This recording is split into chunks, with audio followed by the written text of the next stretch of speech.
Quand on considère une fonction, la première chose à regarder, c'est là où elle est définie, même si on ne vous le demande pas explicitement. Alors ici, on doit trouver l'ensemble de définitions de cette fonction-là. Alors on a tout d'abord un quotient, donc il faut que le dénominateur soit non nul, c'est-à-dire on exclut la valeur 5/2.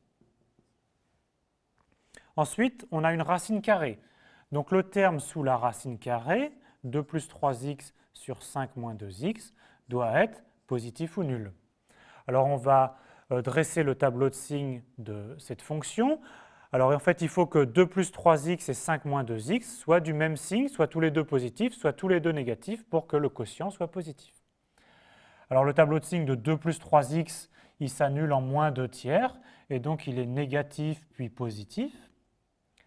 Pour 5 moins 2x, il s'annule en 5/2, il est tout d'abord positif et ensuite négatif. Donc le tableau de signes du quotient est donc négatif, puis positif et enfin négatif. Donc on peut maintenant trouver l'ensemble de définitions de f. Il faut donc exclure la valeur 5/2 et être dans l'intervalle où le quotient est positif. C'est donc l'intervalle moins 2 tiers fermé jusqu'à plus 5/2 ouvert.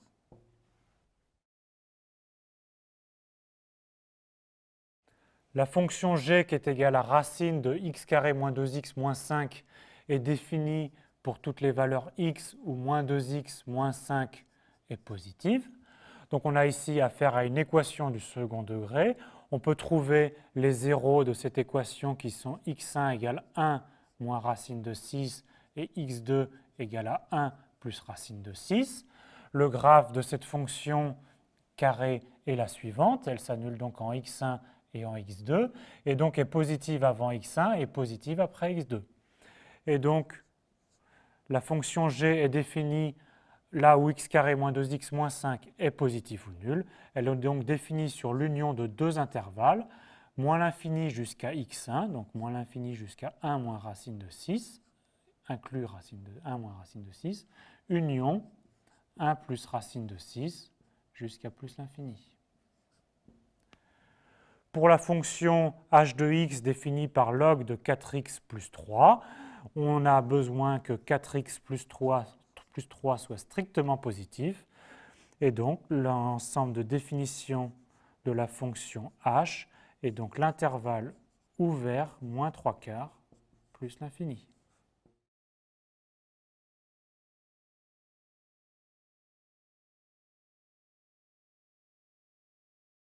Il est très important de bien connaître les fonctions trigonométriques usuelles, donc sinus, cosinus et tangente, donc qui sont des fonctions 2π périodiques, c'est-à-dire que pour tout x, cosinus de x plus 2π égale cosinus x, et même chose pour le sinus.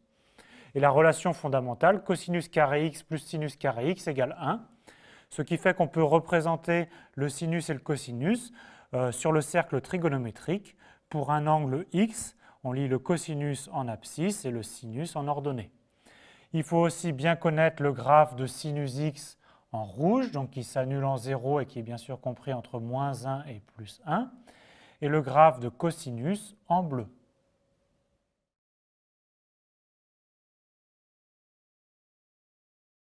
À partir du sinus et du cosinus, on définit la tangente comme étant le rapport de sinus x sur cosinus x.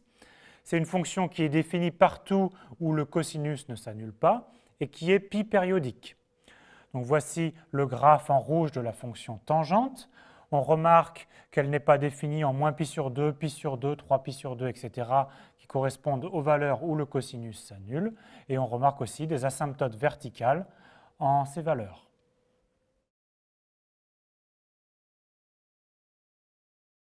Il y a aussi des formules à savoir. Par exemple, cosinus de pi moins x, c'est moins cosinus de x, et sinus de pi moins x, c'est sinus x.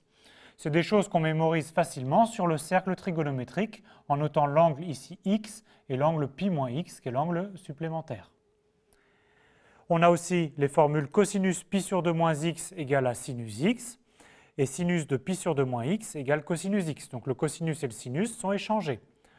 On retrouve aussi ces formules sur le cercle trigonométrique. On voit que le cosinus de l'angle devient le sinus de pi sur 2 moins l'angle.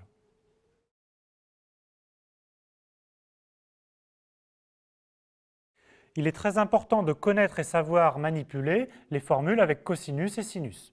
Donc par exemple, cosinus A plus B, c'est cosinus A fois cosinus B moins sinus A fois sinus B. On a une formule similaire pour sinus et on a aussi une formule pour tangente. Il faut absolument connaître par cœur ces trois formules. On en déduit facilement les deux formules suivantes, mais qu'il est bon aussi de connaître par cœur. Cosinus 2A, c'est cosinus A plus A, et ça devient 2 cosinus carré A moins 1 en utilisant que sinus carré plus cos carré est égal à 1. De même, on a une formule pour sinus de 2A, c'est 2 sinus A fois cosinus A. Des formules d'addition de cosinus A plus B et cosinus A moins B, on en déduit une formule pour cosinus A fois cosinus B. Cosinus A fois cosinus B, c'est 1/2 de cosinus A plus B plus cosinus A moins B. En faisant un petit changement de variable et d'écriture, on obtient une formule pour cosinus P plus cosinus Q. C'est 2 fois cosinus P plus Q sur 2 fois cosinus P moins Q sur 2.